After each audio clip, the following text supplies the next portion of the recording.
شاید ہم میں سے بہت سارے لوگوں کو اس خواب کے بارے میں نہیں پتا ہوگا جو رہبر شہید نے اپنی شہادت سے کچھ وقت پہلے دیکھا تھا۔ رہبر کی شہادت کے بعد پہلی رات قازوین کے امام سید مہدی نے ایک خواب بیان کیا۔ ان کے مطابق امام خامنئی نے اپنی شہادت سے کچھ ہفتے پہلے اپنے گھر میں ایک مجلس کے دوران یہ خواب ان سے شیئر کیا تھا۔ رہبر شہید ان سے کہتے ہیں کہ میں نے خواب میں خود کو امام خمینی حسینیہ کے اندر دیکھا۔ جماعت کی نماز ہو گئی تھی اور میں نمازیوں کے درمیان ایک معمولی مقتدی کی طرح کھڑا تھا۔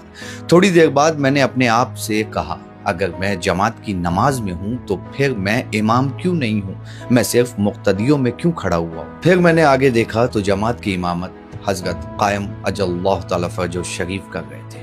نماز کے بعد میں ان کے پاس گیا اور ان سے ان ذمہ داریوں اور مشکلات کے بارے میں بات کرنے لگا جن کا ہم سامنا کر رہے تھے۔ اس وقت امام نے مجھے تسلی دی اور فرمایا، تمہارا مشن ختم ہو چکا ہے۔ سید مہدی نے مزید کہا، اس وقت ہم نے اس بات کا مطلب یہ سمجھا تھا کہ امام مہدی اجل اللہ تعالی فرجہ شریف کا ظہور قریب ہے، لیکن اب رہبر کی شہادت کے بعد ہمیں سمجھ آتا ہے کہ اس سے مراد ان کا مشن مکمل ہونا اور مظلوم اور وفادار بندے کے طور پر ان کی شہادت تھی۔ ایک ایسا رہنما جس نے اپنی پوری زندگی اللہ، اس کے رسول، اہل بیت علیہ الصلوۃ والسلام اور مظلوموں کے لیے وقف کر دی۔ اس دنیا میں ان کے مشن شاید ختم ہو گیا، لیکن ان کی وراثت، رہنمائی اور قربانی ظہور تک آنے والی نسلوں کو درس دیتی رہے گی۔